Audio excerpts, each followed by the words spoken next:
9 août, vous êtes sur la première, c'est le journal d'information. Il est 19h, bonsoir, voici les titres de cette soirée. Les centres de test se multiplient un peu partout à Tahiti, un moyen de rassurer et d'essayer de ralentir le variant Delta. Ce matin, un nouveau lieu dédié a été ouvert à Punaouia. Les gens ont fait la queue et ce, dès avant l'ouverture, c'est dire l'appétence et l'inquiétude des citoyens. Une inquiétude à la juste mesure des enjeux du moment. Le taux d'incidence est désormais le même en Polynésie qu'aux Antilles. La vague d'octobre 2020 est désormais largement dépassée. Les chiffres du week-end parlent de plus de 1400 cas nouveaux. L'hôpital fait face, mais attend des renforts. Dans ce contexte-là, une réponse réglementaire est certainement imminente. Au travers du retour éventuel en état d'urgence, nous parlerons des perspectives de régulation de la vie citoyenne avec Dominique Sorin. Bonsoir, le haut-commissaire qui vient de nous rejoindre. Il est l'invité de ce journal. Merci beaucoup, monsieur. Les professeurs ont fait le saut dans le grand bain partout dans Polynésie. Ce lundi, ils ont dit formellement adieu à leurs vacances. Ils ont retrouvé leurs collègues. À côté des questions de pédagogie, la réalité sanitaire, nous avons suivi 2 enseignants de retour au Fénois dans ces instants vraiment très particuliers. Et de l'espoir dans ce journal tout de même, la volonté récompensée à force de ténacité. Ce soir, nous vous contons l'histoire d'une dame qui a une passion, la création. Avec ses doigts en or, elle a tout lâché pour en faire un métier. Elle a créé 6 emplois. Et comme d'habitude, voici les chiffres du jour. Ils parlent d'eux-mêmes, hélas. 1443 cas nouveaux, 9 décès pendant les 3 derniers jours. Mais le chiffre le plus délicat, c'est celui de l'hôpital. 159 patients, 27 sont placés dans les services de réanimation. La répartition entre les hôpitaux, vous pourrez la découvrir sur notre site internet. Face à cela, l'expression des citoyens est diligente quelque part, même pas ouvert et déjà l'attente devant la grille des centres de dépistage, c'est dire la demande citoyenne. Le centre de Punaouia a accueilli 220 personnes soucieuses de savoir si elles avaient affaire à la Covid, une manière aussi de faire barrage aux chaînes de contamination, même si le vaccin est la meilleure protection. Reportage avec Harry Tefafanae, Terorotoa. En priorité, ce sont les personnes âgées ou les personnes avec un handicap et les enfants. Les autres, juste prendre votre mal en patience, s'il vous plaît. De la patience, il en fallait ce matin au centre de dépistage de Punaouia. Certains attendent depuis 6 heures. La fatigue se lit sur le visage. Tous sont symptomatiques. Premier arrivé, premier dépisté, mais priorité au Matahiapo. Nous, on est les premiers à arriver. Et si derrière, il y en a encore d'autres personnes âgées. Et là, les priorités, c'est les personnes âgées et les enfants. Mais on est là, on attend. Je pense que j'ai les symptômes. Et puis je suis venu voir si c'est bien confirmé, si j'ai le virus. Quels sont les symptômes que tu penses avoir? Je suis la fatigue, la toux, froid. En ce moment, on a eu de la fièvre. Là. Ça fait mal. C'est juste pour voir les symptômes, comment ça se passe. Oui. Et tu penses que c'est le Covid? Ça, c'est sûr. À l'intérieur, on s'organise pour accueillir les patients. Face au manque de personnel, le dentiste de Paaya est venu en renfort. On a été réquisitionné par la direction de la santé pour faire, avec mon équipe hygiéniste et assistante dentaire, pour faire préleveur. Donc moi, je vais faire les prélèvements antigéniques et les prélèvements PCR. On fait partir le centre ce matin. Donc c'est les départs un petit peu difficiles. Bon, on avait fait changer les heures. Normalement, il me semble qu'en diffusion, c'était 9h. On avait prévu qu'on ne serait pas prêt pour 8h. Là, on va pas tarder, encore un petit quart d'heure, et je pense qu'on va pouvoir commencer. 9h, les premiers patients se font dépister. Ils passent d'abord le test antigénique. En quelques minutes, le résultat tombe. S'il est positif, l'isolement leur est imposé. S'il se révèle négatif, ils passent alors le test PCR. Pour Steve, mauvaise nouvelle. Il m'a annoncé que je suis positif. Et puis, je vais aller chez mon médecin traitant pour m'en aller. Et puis, c'est isolement. Pris d'assaut, le centre est contraint de refuser les patients arrivés 1 heure après l'ouverture. C'est la guerre. À l'hôpital, c'est la guerre. Le premier ici, on nous a dit qu'il faut venir ici pour se faire tester. Et malheureusement, c'est fermé, quoi. Comment vous allez faire alors? Je ne sais pas. Normalement, mon fils rentre à l'école demain. C'est lui qui a des symptômes. Et il est cas de contact. Donc, on ne sait pas. Vous êtes symptomatique, vous les marquez. Au centre de dépistage de Punaouia, la moitié des personnes testées sont positives au Covid-19.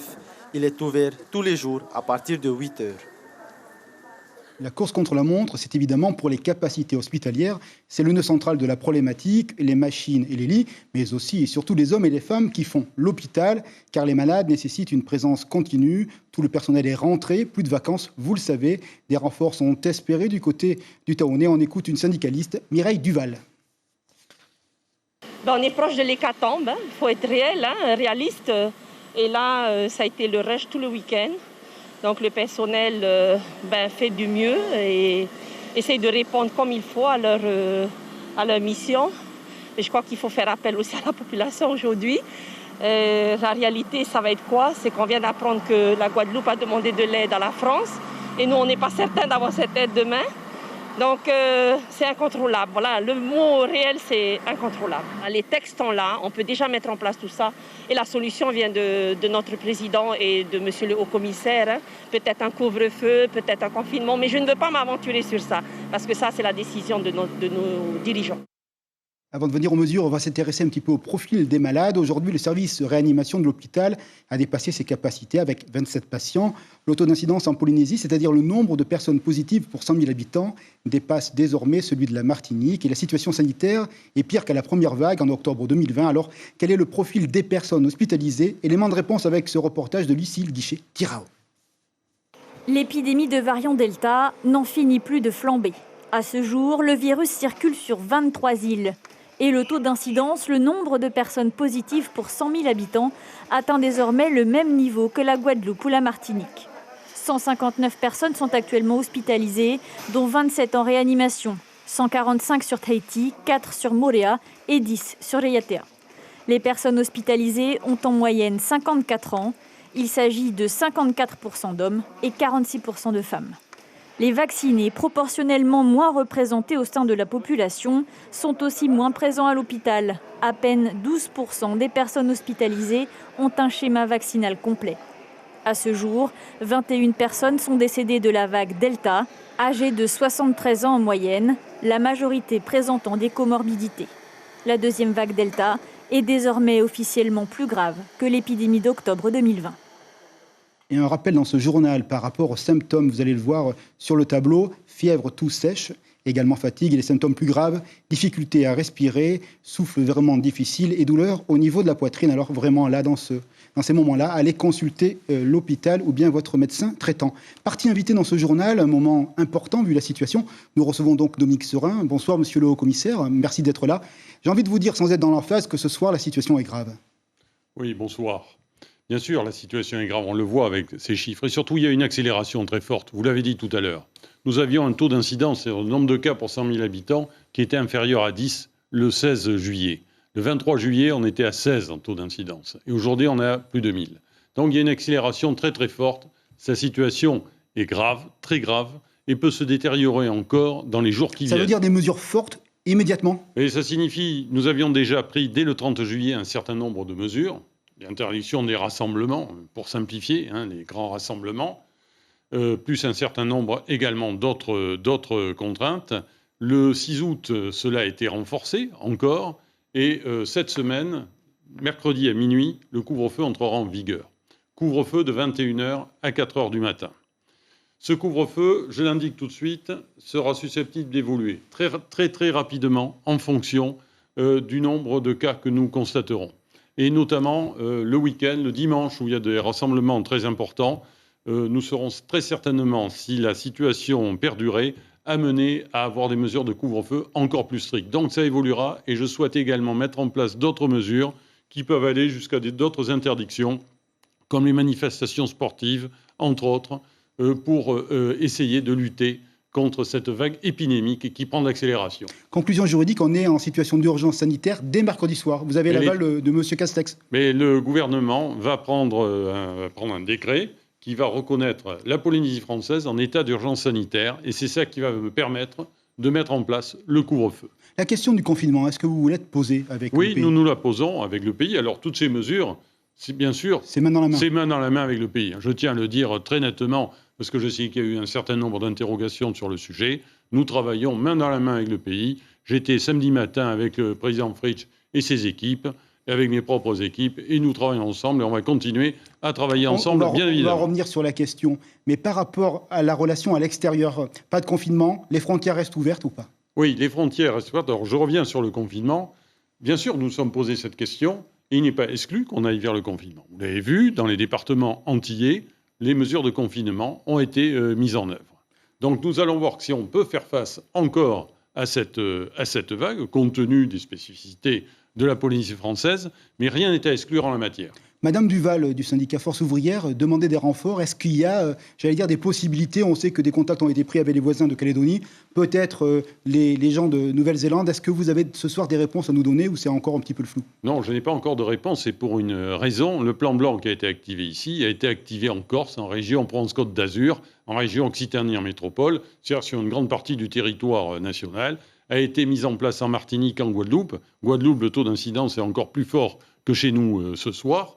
Donc il y a des tensions partout, surtout dans cette période estivale, en termes de personnel hospitalier. Tout à l'heure, j'ai encore une visioconférence avec le centre interministériel de crise à Paris, à laquelle j'ai convié le Taoté Rénal, ministre de la Santé, pour aussi aborder ces questions.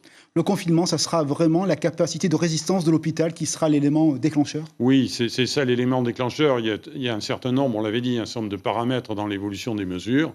C'est bien sûr le nombre de cas, mais c'est surtout le nombre de personnes hospitalisées et encore plus le nombre de personnes en réanimation. Et là, le personnel hospitalier souffre, il manque. Les capacités techniques sont là, nous permettraient d'aller plus loin d'ailleurs, mais il manque la ressource humaine. Et la ressource humaine en la matière, elle est essentielle, avec le personnel soignant qui est déjà fatigué par toute la vague précédente que nous avons connue. Vous nous parliez des relations avec le pays, justement. La semaine dernière, vous le savez, puisque vous avez communiqué en la matière, le mariage du maire de Tébagouta a fait beaucoup parler. Quelle est votre position là-dessus? C'est-à-dire, il y a toujours, une investigation qui est menée? Alors, je crois qu'il faut être très clair. Je vais récapituler, parce qu'il se dit beaucoup de choses sur le sujet. Donc, les rassemblements festifs sont interdits dans les mariages. Rassemblement festif, c'est quoi? C'est se réunir, orchestre, etc. C'est interdit. Il y a une dérogation qui m'a été demandée pour un tel mariage. J'ai refusé cette dérogation. À ce moment-là, les personnes concernées ont dit on va organiser un moment avec nos familles, les amis, dans un restaurant. Et en allant dans un restaurant, le respect, c'est table de 6, 1 mètre entre les tables et pas d'orchestre. Donc, il y a eu l'événement qui a fait l'objet de beaucoup de commentaires. J'ai envoyé la gendarmerie dans l'après-midi, qui a fait un certain nombre de constats. La gendarmerie est en train de faire ses enquêtes. Il y a un certain nombre de personnes qui ont été ou qui seront auditionnées, et il y a des sanctions qui seront prises. Voilà. Je ne veux pas le dire plus clairement, parce que ce type d'événement n'est pas autorisé en ce moment. Ça relèvera de votre autorité ou de celle des magistrats du parquet? Celle des magistrats du parquet qui décideront des suites à donner. Mais moi, je l'ai donné en termes d'action administrative. J'ai donné des consignes très claires sur le sujet.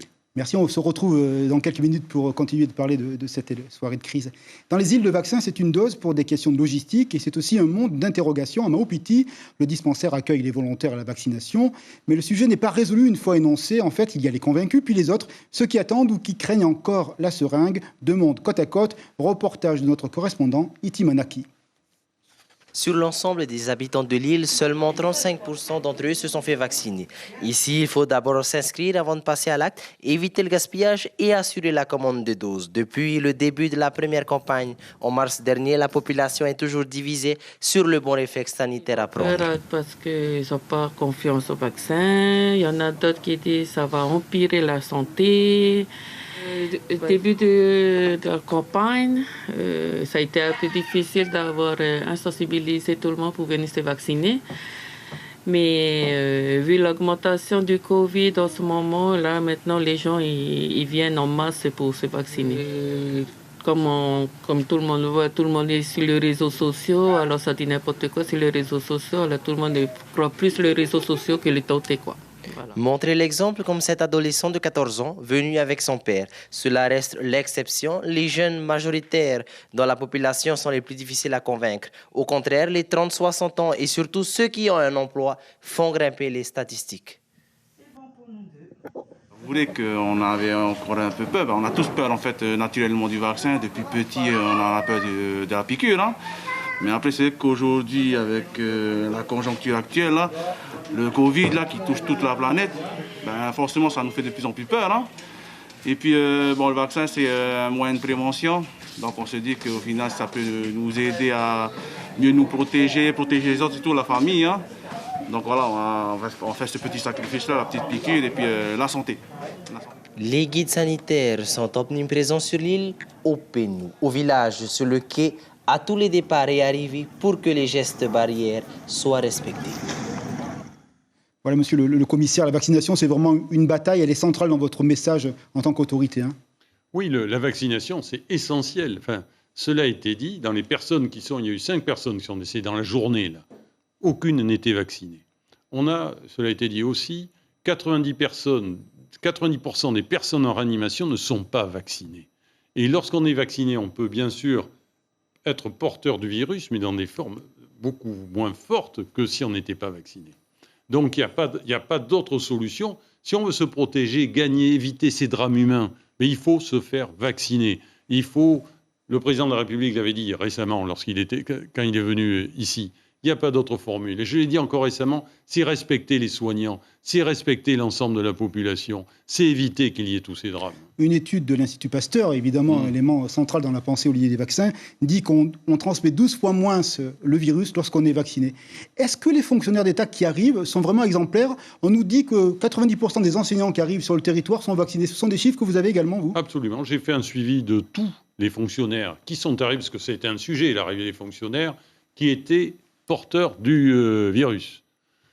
90% des enseignants ont été vaccinés. Ça signifie qu'il y a eu à peu près une quarantaine de personnes qui n'étaient pas vaccinées, qui ont fait l'objet d'un suivi particulier et qui ont été placées en quarantaine chez elles. Et le suivi, il est sans faille parce qu'on se rappelle qu'au mois de juillet, lorsqu'une personne résidente du territoire est revenue avec le variant, cette personne n'a pas du tout respecté manifestement les conditions d'isolement. Aujourd'hui, est-ce que vous avez renforcé le dispositif de contrôle? Mais ce suivi a été réalisé. D'ailleurs, oui, il a été réalisé, mais la personne sortie. Les enseignants sont arrivés et on n'a pas noté de problème particulier. Les militaires qui sont arrivés sont tous vaccinés. Les gendarmes qui sont arrivés sont tous vaccinés. Ce qui montre l'effort, cet effort nécessaire. Mais les fonctionnaires aussi doivent être aussi exemplaires en la matière. Monsieur le haut-commissaire, vous avez posé une doctrine lors de vos prises de parole. Réversibilité, on l'a vu ce soir avec le couvre-feu. Responsabilité, c'est aussi le rapport à l'économie. Est-ce que, à votre avis, il faut continuer à aider la Polynésie telle que, notamment, le président Macron l'a décidé, parce que ça repart notamment dans le tourisme? Alors, bien sûr, le tourisme était reparti. Cette vague arrive à un moment où l'activité touristique était bien repartie. On va voir quelles seront les conséquences. Mais en tout cas, je dois aussi insister sur le fait que l'État était présent. Dans les aides du Fonds de solidarité, ce matin, on était à 22 milliards de francs versés aux entreprises pendant la crise sanitaire. Pour une compétence qui n'est pas directement de l'État, mais c'est normal, c'est une expression de la solidarité nationale. Et ces aides continueront pendant l'état d'urgence sanitaire, donc qui est en place pendant 1 mois. Bien sûr, les entreprises pourront bénéficier d'aides renforcées. Ce qui veut dire que lorsque vous prenez une décision, la variable économique sera également un élément dans votre équation? C'est un élément, bien sûr, mais et j'ai déjà eu l'occasion de dire, et avec le président Fritsch d'ailleurs, on a eu l'occasion de dire, notre objectif, c'est la protection sanitaire. Premier objectif.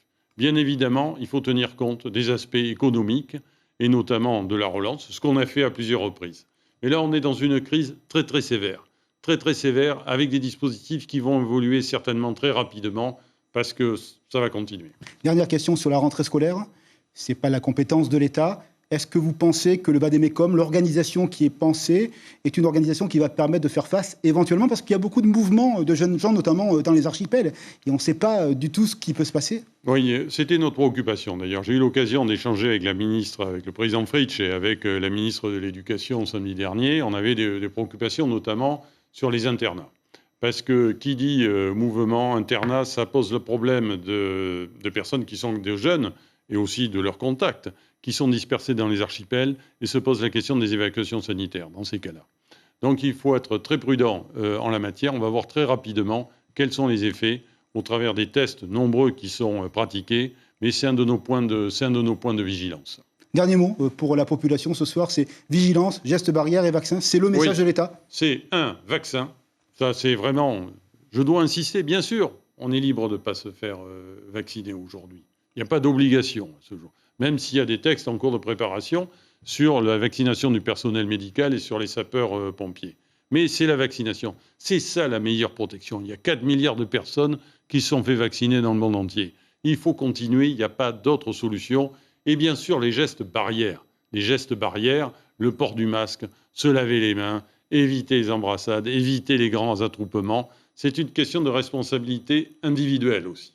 Collective, mais aussi individuelle. Merci beaucoup. On risque de vous revoir très rapidement en fonction de la situation, c'est cela? Oui, je pense. Oui, je pense. Merci beaucoup d'avoir accepté notre invitation, Monsieur Sorin. Bonne soirée à vous. Merci. Nous allons parler de la rentrée dans les îles. Partout, la rentrée se prépare, non sans une certaine appréhension. Le virus circule aussi dans les atolls. Les protocoles sanitaires appartiennent désormais aux consignes du retour en classe avec tous les scénarios possibles. Théophane Thiritua, avec des images de nos correspondants, nous amène dans les îles pour cette pré-rentrée. Avec l'apparition du Delta, toutes les mesures ont été prises pour protéger les enfants. Comme à Ho, tout le personnel doit impérativement se laver les mains. Quant au masque, il reste obligatoire. Nous accueillons 5 nouveaux professeurs au Collège CETAD de Ho. Tout le monde est présent, et ce qui va nous permettre d'impulser les nouvelles directives de Madame la Ministre. En ce qui concerne cette nouvelle année, on connaît un peu l'évolution de la situation, donc il est nécessaire maintenant de mettre en place et de prévenir véritablement le développement de la maladie ici, et donc faire en sorte surtout de préserver, de protéger nos élèves et nos personnels. C'est le même constat à Bora Bora où le personnel pédagogique s'est organisé pour que les élèves puissent passer une bonne rentrée scolaire. Il est précisé que les gestes barrières doivent être maintenus, bien sûr, au sein des établissements. Le port du masque partout dans l'établissement, pour les personnels comme pour les élèves, ainsi qu'aux abords immédiats de l'établissement, c'est-à-dire sur le parking.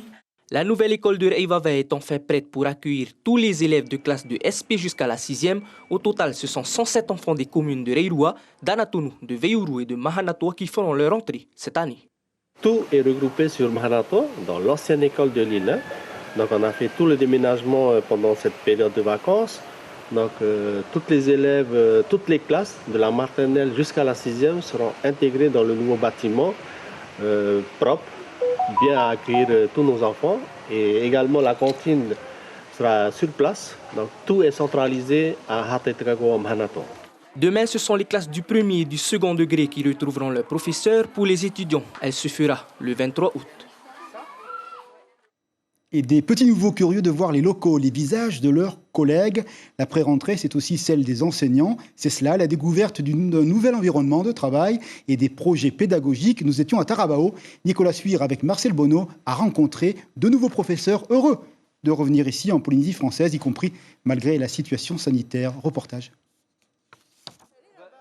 Pas trop perdu au lycée polyvalent, cette nouvelle professeure d'art appliqué a rapidement su trouver son groupe d'amis rencontrés précédemment sur les réseaux sociaux. D'ailleurs, pas totalement nouvelle sur le territoire, Émilie y a séjourné 4 ans entre 2009 et 2013. Une très bonne première impression du Fénois. J'ai voulu revenir parce que la Polynésie me manquait de trop, parce que les élèves sont formidables ici. Et au niveau culture, voilà, en tant que prof d'art appliqué, la culture, le dessin, la danse, les élèves sont vraiment super pour ce genre de matière. Donc un vrai régal, donc revenir c'était obligatoire. Tehono, lui, vient de finir son mémoire. Il revient à Tahiti après avoir fraîchement réussi ses études. Il n'est pas originaire de la presqu'île, mais s'attendait à un bon accueil. Je connais aucun enseignant ici, par contre j'étais très bien reçu. J'ai rencontré ma collègue en art plastique, très dynamique, et pour l'instant jusqu'ici j'étais très bien reçu et j'ai hâte de voir un peu la suite des choses. 2 heures de réunion dans tous les établissements pour présenter les nouveaux arrivants, le règlement intérieur, les objectifs scolaires et aussi rappeler les gestes barrières. La situation est telle que on va resensibiliser, vous m'avez entendu tout à l'heure, donc l'ensemble du personnel et l'ensemble des élèves et des parents à la nécessité absolue de revenir à des mesures beaucoup plus strictes. Puis vient l'heure de visiter les salles de classe. Émilie est accompagnée de quelques amis. Une bonne surprise l'attend. La classe est spacieuse et déjà très colorée. Quant au respect des mesures sanitaires, elle a pensé à un moyen mnémotechnique. Je travaille sur les 3 M, les mains, le maître et le masque. Comme ça, c'est quelque chose de mnémotechnique qui peut être sympa à retenir dès le départ. Et puis en espérant qu'ils porteront très bien leur masque tout au long de l'année. Tehono également a pris possession de sa classe. Lui aussi est agréablement surpris et il imagine rapidement l'organisation des cours dans le respect des gestes barrières. Les élèves vont se mettre en rang devant, je vais mettre le gel et on a des lavabos pour se laver les mains régulièrement. Et ils sont assez éloignés quand même les tables entre elles. Donc je pense que ça va aller. On va faire en sorte que ça va. Si les nouveaux arrivants ont réussi à trouver leur marque, la rentrée scolaire devrait se dérouler sous les meilleurs auspices pour tous les professeurs. Et une cérémonie pour ne pas oublier, volonté commune de la mairie et des familles. 14 ans après, tout le monde s'est retrouvé ce matin pour honorer la mémoire des victimes du crash du vol Air Morea. L'émotion est toujours là, palpable, et le souvenir vivant des êtres aimés. L'affaire sur le plan judiciaire, vous le savez, est devant la Cour de cassation. Le maire répond à notre correspondante à Moréa. Je pense à la famille. Il y a 5, on n'a pas retrouvé le corps, mais c'est encore pire pour eux. Hein. C'est douloureux. Hein. Comme j'ai dit tout à l'heure, vraiment, je ne peux pas oublier. À chaque fois quand je passe par ici, je pense toujours à cette famille qui a eu l'accident. Aujourd'hui, c'est une journée pour eux, toute la famille. Et je veux dire à la famille que n'oublie pas, il y a le Seigneur qui est toujours là parmi nous. Une image toujours impressionnante. Maintenant, un tonnier échoué ce matin à Manille. Conséquence d'une erreur de navigation, le bateau venait de Hae. Les pêcheurs, tous des Polynésiens, ils étaient 4, sont sains et saufs. Image de notre correspondant sur place, Eimana Mataoa.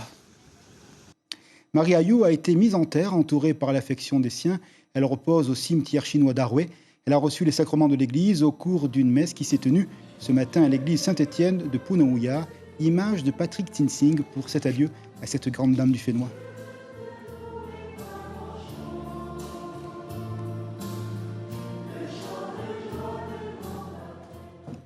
Une belle histoire, une envie de liberté et la création au bout des doigts. Fini la vie dans une administration, bonjour l'aventure de l'entreprise, elle a tout lâché. D'abord, elle a fait des chapeaux et ensuite la clientèle a voulu plus, en l'occurrence des robes, le public est séduit. 6 ans après le début, 4 salariés accompagnent cet autodidacte Laït et Maori avec Patrick Sinsing. C'est un de nos magnums de robes et c'était également un modèle de Marie Ayou, notre mentor de la couture. La robe Rarhau, une valeur sûre de l'élégance, mais Evelyne s'inspire aussi des dessins internationaux pour en faire des créations modernes, locales, cousues main. Un petit peu une manche volante, agréable à porter et légère, pour tous les jours. Et celle-là, la dernière, la Hole revisitée avec un placement de la guipure au niveau du plastron, en finissant étage. Evelyne achète ses tissus et la dentelle dans les boutiques de la ville. Quant à la broderie, essentiellement de la guipure, elle la commande en Asie. Evelyne s'occupe également de la promotion de ses vêtements en jouant au mannequin. Coloré, tendance pour une clientèle glamour et exigeante.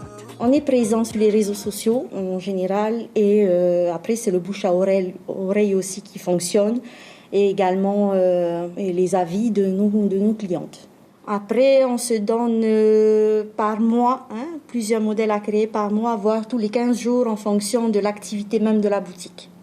Des idées créatives, un marketing maîtrisé. Evelyne, c'est l'histoire d'une reconversion vers le bonheur. Aucun regret? Aucun. C'est 2 mondes différents et puis le milieu de la mode, voilà, on y est bien. On aime rendre belle la femme polynésienne et voilà, avec nos créations. Aujourd'hui, seul cet espace est consacré au chapeau, la première passion d'Evelyne, car la reine de la boutique, c'est elle, la robe locale, style Lohau.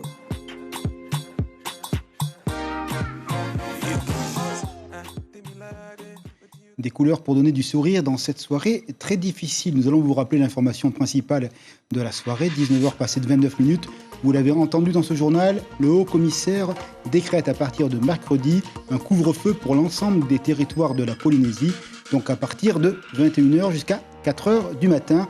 D'autres mesures pourraient être également prises dans les jours qui viennent en fonction de l'évolution de la Covid sur le territoire. Vous le savez, ce soir, le taux d'incidence frôle les 1200 pour 100 000 habitants. un taux multiplié par 2,5 par rapport à la vague du mois d'octobre dernier.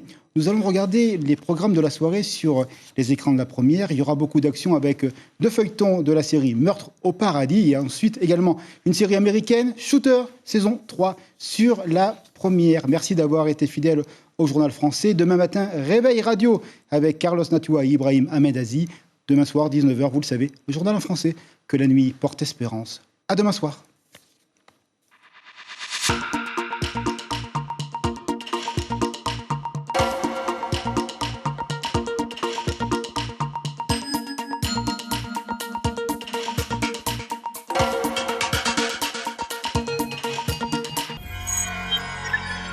Retrouvez ce programme en replay sur notre site internet.